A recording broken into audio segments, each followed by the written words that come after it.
સરકાર દ્વારા electoral bond લાવવામાં આવ્યા હતા અને આ જે ઇલેક્ટોરલ બોન્ડ હતા તે એ માટે હતા કે જે ચૂંટણી માટે ભંડોળ આપે છે તેને ગુપ્ત રાખવાની જે માહિતી હતી તે ગુપ્ત રાખવામાં આવે. આને લઈને સુપ્રીમ કોર્ટે એક મોટો ચુકાદો આપ્યો છે અને જણાવ્યું છે કે આ ઇલેક્ટોરલ બોન્ડ ગેરબંધારણીય છે. તો શું હતા આ ઇલેક્ટોરલ બોન્ડ અને કેમ સુપ્રીમ કોર્ટે આવું કહ્યું કે આ એક ગેરબંધારણીય છે, તેને લઈને જ હું આ વિડીયોમાં આપની સાથે વિસ્તૃતમાં વાત કરીશ. નમસ્કાર, નવજીવન ન્યૂઝમાં આપનું સ્વાગત છે. હું છું આપની સાથે ફૈસલ મંસૂરી. સુપ્રીમ કોર્ટે આજે એક મહત્વનો ચુકાદો આપ્યો છે અને તેમણે જણાવ્યું છે કે ઇલેક્ટોરલ બોન્ડ ગેરબંધારણીય છે, તેથી તેને ઉપર રોક લગાવી છે. પરંતુ તેની સાથે જ એસબીઆઈને માહિતી આપવા માટે વાત કરી છે. સુપ્રીમ કોર્ટે જણાવ્યું છે કે 6 માર્ચ સુધીમાં સ્ટેટ બેંક ઓફ ઇન્ડિયા પાસે જે પણ પોલિટિકલ પાર્ટીને આનાથી ભંડોળ આપવામાં આવ્યું છે તેની માહિતી તેઓ જાહેર કરે અને આ માહિતી ઇલેક્શન કમિશન ઓફ ઇન્ડિયાને સોંપવામાં આવે. 13 માર્ચ સુધીમાં માહિતી જાહેર કરવા અને બોન્ડ ખરીદનારા લોકોને રિફંડ કરવાની સુપ્રીમ કોર્ટે જાણકારી આપી છે. સુપ્રીમ કોર્ટે જણાવ્યું છે કે આ જે દાન કરતા અજ્ઞાત રીતે કેવી રીતે દાન આપી શકે છે. મોટી રકમ જે હોય છે, જેમ કે 100 કરોડ 200 કરોડ, જે આટલી મોટી રકમ હોય તો આ મોટી રકમને કેવી રીતે અજ્ઞાત રાખવામાં આવી શકે છે, આ કેમ જાહેર ન કરી શકાય.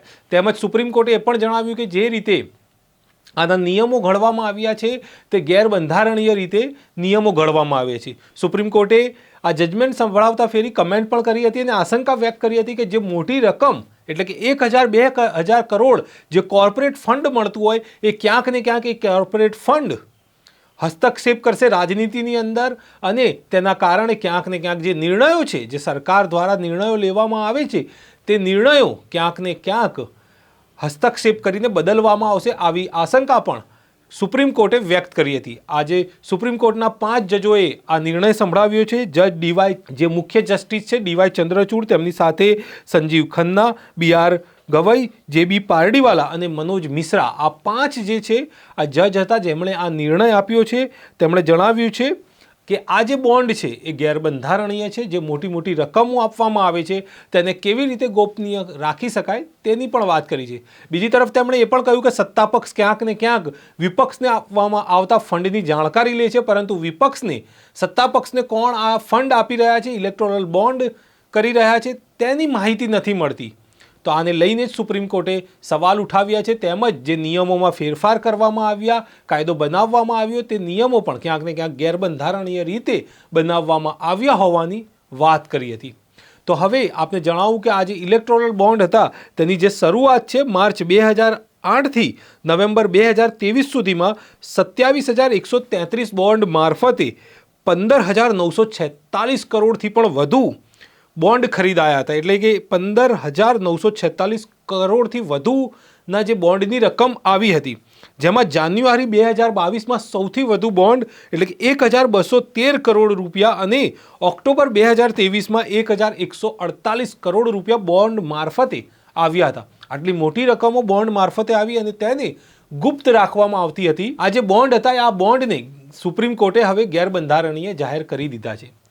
પરંતુ જે બોન્ડ આવતા હતા તેમાં સૌથી વધુ બોન્ડ એટલે કે કહી શકો 70થી 80% વધુ રકમ ક્યાંક ને ક્યાંક ભારતીય જનતા પાર્ટીને જતી હતી અને કોંગ્રેસ અને અન્ય પક્ષોને 20% રકમ જતી હતી. એટલે કે જે રકમમાં પણ છે એ ખૂબ મોટો તફાવત છે. સુપ્રીમ કોર્ટે એ પણ જણાવ્યું કે આ જે મોટી રકમો આવે છે તેને લઈને જ મતદાતાને આ જાણવાનો અધિકાર છે કે આ રકમો કોને જાય છે અને તેના દ્વારા તે નિર્ણય લઈ શકે કે કોને વોટ આપવો. એટલા માટે મતદાતાને એ જાણવાનો અધિકાર છે કે કોણ કોને દાન આપી રહ્યું છે અને મોટી સંખ્યામાં જે દાન આપી રહ્યું છે તેની પણ સુપ્રીમ કોર્ટે અહીં વાત કરી છે. તો સુપ્રીમ કોર્ટે હાલ આ જે ગુપ્ત રીતે મોટી રકમોનું ફંડ આપવામાં આવે છે રાજકીય પાર્ટીઓને અને જે ગુપ્ત રાખવાની યોજનાઓ છે અને જે ગુપ્ત રાખવા માટે જે આ ઇલેક્ટોરલ બોન્ડ સુવિધા હતી તેને ગેરબંધારણીય જાહેર કરી દીધું છે. આપણે જોઈ શકીએ છીએ કે ઘણી વખત એવું થતું હોય છે કે ઘણા ઉદ્યોગપતિઓ હોય છે તે રાજકીય પાર્ટીઓ છે તેને મોટા કરોડો રૂપિયાના ફંડ આપે છે અને જ્યારે ઘણી વખત ઉદ્યોગોને કરોડોના દેવા માફ કરવામાં પણ આવે છે. તો આને લઈને જ ક્યાંક ને ક્યાંક સુપ્રીમ કોર્ટે પણ આશંકા જતાવી છે કે આ જે નિર્ણયો હોય ક્યાંક તે પ્રભાવિત થઈ શકે છે. આ આશંકા સુપ્રીમ કોર્ટે વ્યક્ત કરી છે અને આ રીતના જે નિર્ણયો હોય છે એ ક્યાંક ને ક્યાંક દેશ હિતમાં પછી ના હોય તેવું પણ બની શકે છે. એટલા માટે જ સુપ્રીમ કોર્ટે કોર્પોરેટ ફંડિંગને લઈને આશંકા વ્યક્ત કરી અને તેમણે જણાવ્યું કે આ જે આટલી મોટી રકમ જે ગુપ્ત રાખવાની વાત છે તે ક્યાંક ને ક્યાંક ગેરબંધારણીય છે. તો આવા જ પ્રકારના મહત્ત્વના સમાચાર જોવા માટે નવજીવન ન્યૂઝને સબસ્ક્રાઇબ કરવાનું ભૂલશો નહીં. ફરી મળીશું એક મહત્ત્વના સમાચાર સાથે. ત્યાં સુધી નમસ્કાર.